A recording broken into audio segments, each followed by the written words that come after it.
Conseil technique pour le strict press lourd. Premier point hyper important, ça va être la respiration, ce qui va être lié au gainage. Donc au moment où tu vas venir déraquer ta barre, pense bien à prendre une bonne bouffée d'air, je déraque, je fais quelques pas, et ensuite avant de repartir, je reprends une grosse bouffée d'air. Cette grosse bouffée d'air, elle doit venir rehausser la poitrine, relever le sternum, d'accord? Donc on est sur une bonne extension, prêt à éjecter la barre.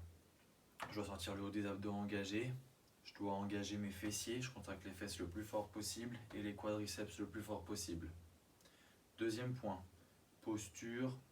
Au niveau de la posture, c'est normal sur les barres lourdes en strict press d'avoir à partir comme ça un petit peu en extension, d'accord? Si tu es ici et que tu cherches à pousser droit comme ça, tu n'auras pas de force, ça va pas passer. Bonne bouffée d'air et je pars. Si j'ai mes quadriceps engagés, mes fessiers engagés, mes abdos engagés, je risque rien. Ça sera une position vraiment stable, on sera fort, le dos ne risquera rien. Moi personnellement sur les tentatives de barres lourdes, sur mes 1RM, c'est le haut des abdos, j'ai l'impression qu'il va cramper, étant donné que les abdos sont vraiment engagés pour nous empêcher de partir trop loin dans l'hyperextension. Mais on doit passer dans une position d'extension. Donc, sur une barre lourde, ça va donner ça. Et une fois que j'ai passé à peu près ma tête, on va chercher à venir réengager. C'est souvent à la transition entre la force, c'est ce qu'on appelle la portion en torque externe et torque interne, où on voit un ralentissement de la barre. Ça s'appelle le sticking point. C'est souvent à ce moment-là que les débutants, à peine ils sont là et que ça ralentit, ils arrêtent de forcer et redescendent. Non, il faut apprendre à passer au travers de ce sticking point. Il faut apprendre à passer au travers de ce point difficile.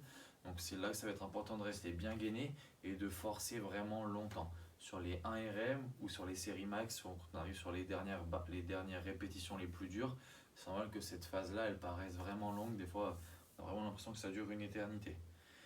Dernier point, au niveau de la trajectoire de barre, enfin dernier point, on aura un autre dernier point après, au niveau de la trajectoire de barre, hyper important, donc comme j'ai dit, de ne pas pousser droit avec la tête qui sera dans le chemin. Il va falloir reculer la tête de manière à ce que la barre monte bien verticale. Donc c'est important de se désengager, de se retirer pour justement ne pas avoir à contourner sa tête. Et si ma barre elle est ici, c'est terminé, hein. Je ne peux pas forcer, elle est plus alignée avec mes appuis, ça va pas aller. Donc tout ce qui ferait que ma barre perdrait l'alignement avec mes appuis, donc en gros ma tête, je dois le sortir du chemin. Je recule la tête, je suis ici.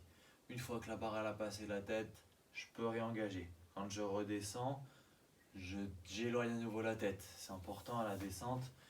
Si je suis là, que je redescends là, ça va pas aller. Je suis ici, je rééloigne, boum, boum, je réengage. Boum, boum, je réengage. Quand on fait des séries un petit peu plus longues avec des répétitions, on enchaîne, on reprend son souffle, je suis ici.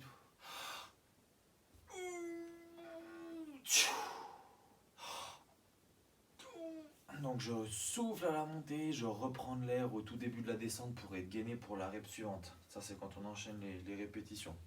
Tout dernier point, un défaut qu'on rencontre souvent chez les débutants, chez les personnes qui ne sont pas très à l'aise en poussée, c'est qu'au lieu de garder les coudes et les avant-bras parallèles l'un par rapport à l'autre et les coudes en avant, comme ça, on voit souvent qu'ils forcent et que les coudes ils les laissent s'écarter sur les extérieurs. Surtout pas. Je maintiens ici cette tension, comme si je gardais quelque chose de coincé sous mes bras et je viens pousser ici. Surtout pas déconnecter les dorsaux, le grand rond, grand dorsal, je garde bien ça d'engagé, les avant-bras devant et je viens pas ouvrir sur les extérieurs comme ça, sinon là on n'y aura vraiment pas beaucoup de force, pas de stabilité, ça va vraiment vous pénaliser. Voilà, on a fait le tour sur les différents points, maintenant il n'y a plus qu'à mettre en application. Bonne chance.